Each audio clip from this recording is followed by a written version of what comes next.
A ka mundësi që ushtruesja e detyrës së presidentes Albulena Axheu që i bie, që të dekretoj kryeprokurorin e shtetit? Po, ka drejt. Ushtruesi i detyrës presidenti ka kretë ingerencat që i ka presidenti. Ka të drejt. Nëse të vim në atë situatë, po. Po përgjigjem direkt mos me. Sipas kushtetutës, po është rasti i gjykimit për rastin e Jakub Krasniqit si ushtrues detyre, gjykata kushtetuese ka thënë që ka drejt. Që nëse vim në atë situatë, po. Pra, pas ka gjas që një kryeprokuror të emërohet nga ushtruesja e detyrës Albulena Axheu. Po, do të propozu nga Këshilli Prokurorial më së se në këtë rast nuk është që s'ka pas vullnet edhe zonja Osmani me dekretu dikon tjetër nga Blerimi Sufaj, po nuk i është dërgu një amën nga Këshilli Prokurorial. Ma konkretisht të dërgu amën që ka dosh Albin Kurti, se ka thonë kuvend, ka derisa se pëlqejë dhe s'më me dekretu.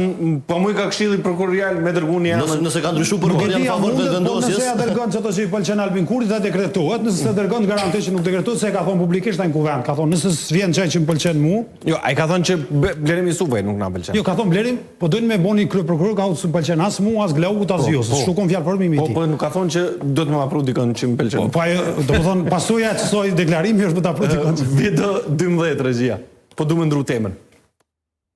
Qeveria e Republikës Kosovës po ashtu do të hap një dritare të re 3 mujore për të mundësuar qytetarëve të nacionalitetit serb të regjistrojnë fakte civile të cilat deri me datën 15 mars 2026 janë regjistruar nga strukturat ilegale.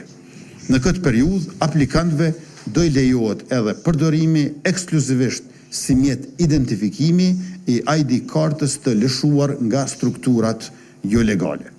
Ministria e Punëve të Brendshme do të nxjerrë udhëzime të detajzuara që mundësojnë regjistrimin e këtyre fakteve brenda sistemit qendror të regjistrit civil të Republikës së Kosovës.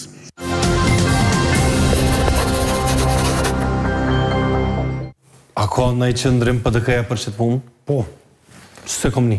Jo kemi bërë deklarim publik si parti, jo si individ, si parti kemi bërë një komunikat. Komunikat. Për neve, kjo më shpjegoj tash edhe një herë qëndrimin e PDK-s, jo tem personal, të PDK-s.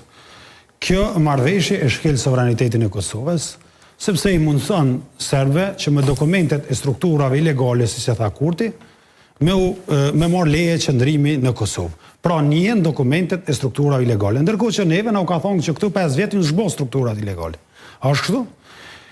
Edhe Kurti pas ka negociu me javë të tëra në mënyrë totalisht jo transparente dhe në fund vjen kjo marrëveshje ku i njeh dokumentet e strukturave ilegale të Kosovës. Me të që kesh një shkelje e sovranitetit